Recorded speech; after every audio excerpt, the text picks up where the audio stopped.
आदाब नाजरीन, मिल्ली डाइजेस्ट के स्पेशल प्रोग्राम में आपका इस्तकबाल है। मैं फैजुल बारी। नाजरीन, वैसे तो मुल्क में यूं ही बहुत ज़्यादा उथल पुथल हो रही है, इकोनॉमी बर्बाद होने के कगार पर है, युवा बेरोज़गार हैं और औरतें महफूज नहीं हैं। मगर इन सब के बीच एक बहुत इंटरेस्टिंग न्यूज़ है जिसके ऊपर बात करना बहुत ज़रूरी है। ये न्यूज़ है हरिद्वार से, जहां आरएसएस के चीफ मोहन भागवत ये कहते हैं कि हिंदुस्तान 15 साल में अखंड भारत बन सकता है। ये बहुत इंटरेस्टिंग बयान है जिसके ऊपर इंटेलेक्चुअल डिस्कोर्स में बात करने की और इसको समझने की बेहद ज़्यादा ज़रूरत है।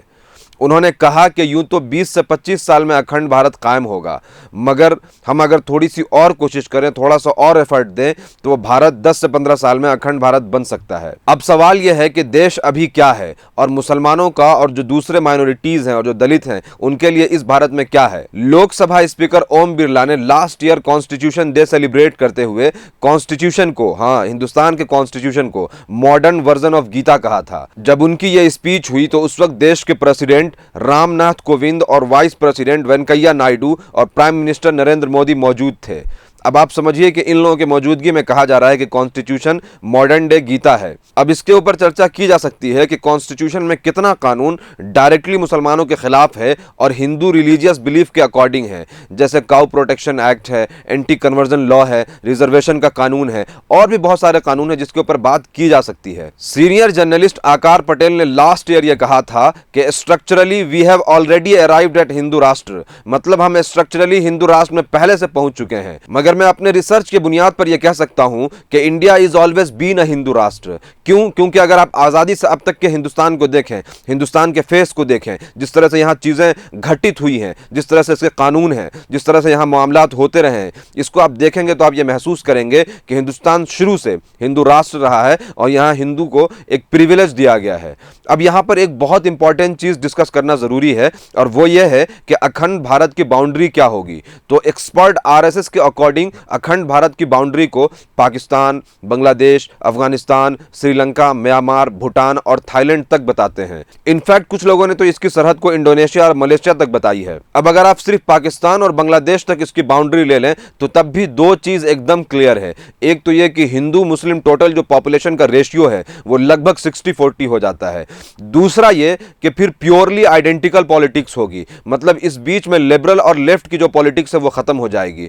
अब वापस पलट करके देश को देखिए, अभी देश में क्या है? अभी देश में मुसलमानों पर जुल्म हो रहा है, उन्हें मारा जा रहा है, उनकी इबादत गाहों को तोड़ा जा रहा है और मारने वाले कौन है? ये हिंदुत्व के लोग हैं। और दूसरी तरफ सेकुलर लिबरल पॉलिटिक्स है, मतलब ये लड़ाई लिबरल सेकुलर वर्सेस हिंदू की थी, मगर मारे मुसलमान जा रहे हैं। कल को अगर वक्त करवट लेती है तो मुसलमानों को उतना नुकसान नहीं होगा जितना दलितों का और दूसरे माइनॉरिटीज कम्युनिटीज का होगा।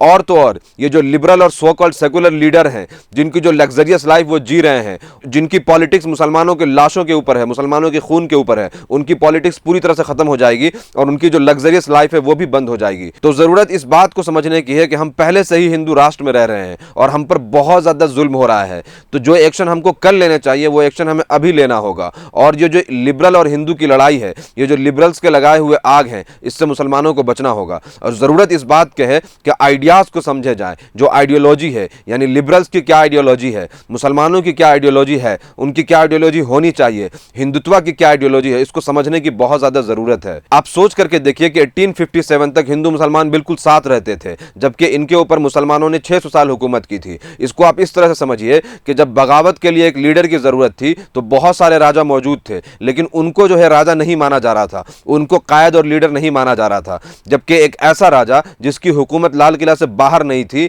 बहादुर शाह जफर, उसको रिक्वेस्ट किया गया कि आप लीड करिए। क्यों? क्योंकि उस वक्त भी मुगल्स की इतनी इंपॉर्टेंस थी, इतनी उसकी वैल्यू की जाती थी, उतनी उनसे मोहब्बत की जाती थी। और जिस राजा की उसके घर के बाहर हुकूमत नहीं थी, उसको लीडर बनाया गया। लेकिन 200 साल में ऐसा क्या हुआ कि हिंदू मुसलमान एक दूसरे से लड़ने लगे और नफरत करने लगे। तो इसके बीच में लिबरल्स आ गए और इन्होंने हिंदुओं के रिलीजन को रिफॉर्म किया, मुसलमानों के रिलीजन को रिफॉर्म किया और कल्चरल एंजाइटी इनके दिमाग में डाली। और यही वजह है कि आज हिंदू मुसलमानों के खून के प्यासे हैं। तो बहुत जरूरत है इस बात की कि आइडियाज को समझा जाए और उसके हिसाब से काम किया जाए।